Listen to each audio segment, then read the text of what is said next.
तुमच्याकडे काल कोणी मुलगी राहायला आली होती का? हो आली होती ना. तुला कसं कळलं? फक्त मलाच नाही, अख्ख्या सोसायटीला कळलं. हो का? कोण होती ती? यांच्या ऑफिस मधली होती. राधिका, मला वाटतं ही तीच मुलगी होती जिला मी गुरुनाथ बरोबर आमच्या स्टुडिओत पाहिलं होतं. ती यांच्या ऑफिस मध्येच काम करते. यांच्या बरोबर इकडे तिकडे येत जात असेल. तुला सांगू का होती, तिला ना जरा प्रॉब्लेम आहे. कसला? मानसिक प्रॉब्लेम. आधी तर मला वाटलं होतं बल्ली शायनी असेल, पण बैतडच निघाली ती. काय बोलतेस तू राधिका? आणि हा, तुला ते सांगायचंच राहिलं. अगं, आपण त्या दुकानात नव्हतो का गेलो नेहा अथर्वला कपडे घेण्यासाठी? तिथे नाही का ती आपल्याला भेटली. माझं आणि तिचं भांडण झालं. मी तिचा हात धरला आणि म्हटलं सॉरी बोल. तीच ती ही शनया. काय? हो ना, बघ जग किती छोटं राहते ते. हीच नेमकी मला तिथे भेटली लोणावळ्याला यांच्या ऑफिसच्या टीम बरोबर. आणि तेव्हा मला कळलं हिचा काय तो प्रॉब्लेम. अगं, त्यांच्या घरचं म्हणे सगळंच डिस्टर्ब आहे, म्हणून ही अशी हट्टी आणि चिडचिडी झाली. पण यांच्या ऑफिस मधले सगळेच जण तिला सांभाळून घेतात. आणि हे तर फारच. काय करणार, सेक्रेटरी आहे ना ती, त्यातनं वयानं लहान, त्यातनं हा असा मानसिक आजार. बिचारी. ती बिचारी आहे की नाही मला माहिती नाही, पण तू आत्ता जशी वागतेस ना, त्यामुळे तुला बिचारी म्हणण्याची पाळी कोणावर येऊ नये एवढंच वाटतं मला. का असं काऊन वाटतं तुला? तुझ्यामुळेच. मला सांग, हे सगळं सांगितलं कोणी तुला? गुरुनाथनी ना? हो, मग कोण सांगणार? त्याने हे सगळं तुला सांगितलं आणि तू डायरेक्ट तिला घरी घेऊन आलीस राहायला? म्हणून नाही आणलं. आजारी होती ती, थंडी ताप आला होता तिला, म्हणून घेऊन आलो. राधिका, हे सगळं तिचं नाटकही असू शकतं ना तुझ्या घरात घुसण्यासाठी. तेव्हा ती कायच्या काय काय बोलून राहिली ग तू? अगं, ती काल रात्री आली, औषध घेतलं, झोपली आणि सकाळी उठून निघून गेली. काहून उगाच संशय घ्यायचा? राधिका, हे बघ रे होती. अगं, हा संशयाचा किडा आहे ना, मन आणि संसार दोन्ही पोखरून टाकतो. तिच्यापासून जेवढं दूर राहू तेवढं बरं. बस, मी अथर्वला तयार करून आणते पटकन. भक्तीने जे सांगितलं ते हिला सांगू का? पण हिचा विश्वास बसणार नाही. Carrie, how am I looking? You are looking beautiful. I know right. अरे पण हा ड्रेस घेतलास कधी तू? त्याच दिवशी, ज्या दिवशी तुझी बोर बायको भेटली होती मला त्या शॉप मध्ये. यू नो व्हॉट, त्या दिवशी जर का मला माहिती असतं ना तुझी बायको आहे ती, तर मी तर बास ना, आता झालं ते झालं, विसर ना तू. कसं विसरू यार. त्या दिवशी एक तर माझं शॉपिंग पण अर्धवट राहिलो, जे तू पूर्ण करून देणार होतास. आता हो, करूया ना आपण. काही नाही करत तू, नुसतंच बोलतो.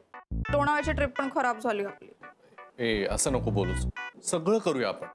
ओके, 5 स्टार मध्ये stay, shopping, foreign trip, everything. Okay? Promise? Of course, promise.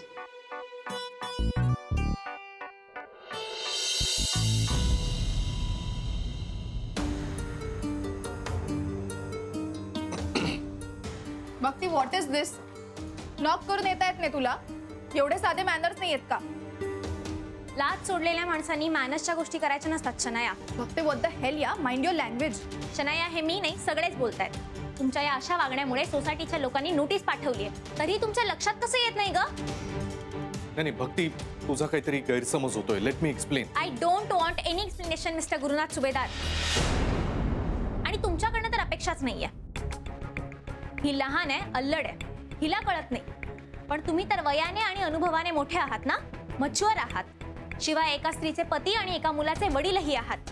निदान तुम्हाला तरी या सगळ्या गोष्टी कळायलाच हव्यात. प्रेम आणि व्यभिचार यात एक सीमारेषा असते, जी तुम्ही दोघांनी केव्हाच ओलांडली आहे. तुमच्या या रिलेशनशिपला काहीही अर्थ नाहीये. भक्ती, गप्पा बसा आता. शटअप शनाया. खरं तर तुम्ही दोघांनीच अतिरेक केलाय. हे जे सगळं काही तुम्ही करताय ना, ते ताबडतोब थांबा. आणि तुम्ही मिस्टर सुभेदार, तुमच्या वयाची आणि तुमच्या घरच्यांची थोडी जाणीव ठेवा आणि इथे येणं बंद करा. एक्सक्यूज मी, गॅरी बॉयफ्रेंड आहे माझा. तो केव्हाही आणि कधीही येऊ शकतो इथे. नाही येऊ शकत. का? कारण मला हे मान्य नाही. ते त्यांच्या घरच्यांना फसवून येतात, त्यांचा विश्वासघात करतात. मला हे अजिबात सहन होणार नाही. एक सेकंड भक्ती, तुझा काहीतरी गैरसमज होतोय. माझ्या घरी सगळं ओके आहे. पुन्हा खोटं. मिस्टर सुभेदार, तुमच्या घरच्यांविषयी तुमच्यापेक्षा जास्त चांगलं मला माहिती आहे. गुलमोहर सोसायटी 404. हा तुमच्याच घरचा पत्ता ना? तुमच्या बायकोचं नाव राधिका आणि मुलाचं नाव अथर्व. तो इयत्ता 2रीत शिकतो, बरोबर? तुला हे सगळं माहिती आहे, कारण मी अथर्वची टीचर आहे. आणि त्याच्या वाढदिवसाला मी तुमच्या घरी सुद्धा येऊन गेले. तुमच्या मिसेस पण मला चांगलं ओळखतात. त्यामुळे लक्षात ठेवा, जर तुम्ही हे सगळं थांबवलं नाहीत ना, तर मी अथर्वच्या आईला जाऊन सगळं सांगेल. चालेल?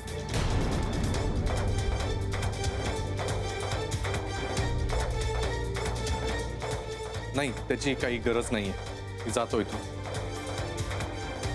शनाया, बाय. काय वेड लागलंय तिला असं म्हणाला त्या? आणि हे सगळं तिला गुरुनाथनी सांगितलं.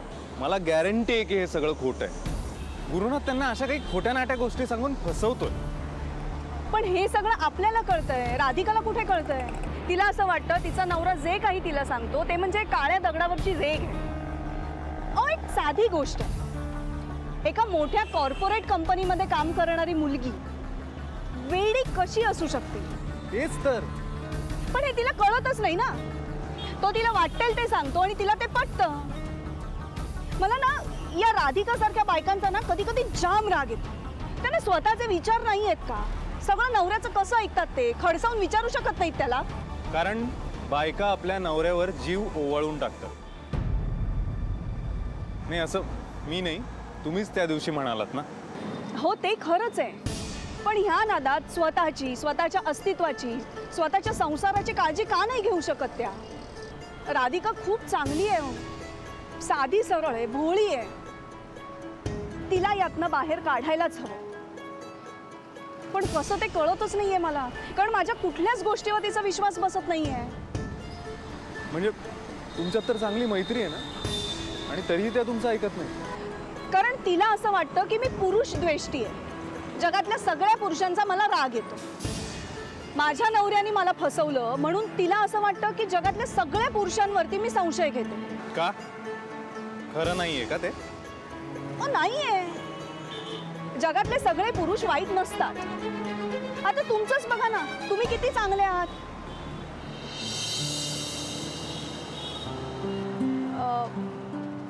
आय मीन तुम्ही सेन्सिबल आहात. तुमच्यावर का संशय घेईन ना मी? स्त्रियांच्या बाबतीत तुमच्या मनात रिस्पेक्ट आहे. पण गुरुनाथचं वागणं, बोलणं सगळंच चुकीचं आहे. सगळ्याच गोष्टी त्याच्या संशयास्पद आहेत. आणि अशा पुरुषांना मी कधीच चांगलं म्हणणार नाही.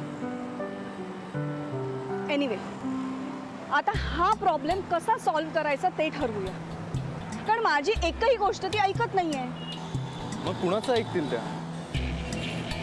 त्यांच्या घरचं कुणी? तिचा भाऊ असतो घाटकोपरला. त्यांना सांगून बघायचं का? पण त्यांचा पत्ता वगैरे काहीच नाहीये माझ्याकडे. ते जर इकडे आले तर त्यांच्याशी बोलता येईल. म्हणजे सध्या तरी आपल्या हातात काही नाहीये. पण हे जर असंच चालू राहिलं ना, तर राधिका वहिनींच्या आयुष्यातले प्रॉब्लेम वाढत राहतील, एवढं मात्र नक्की.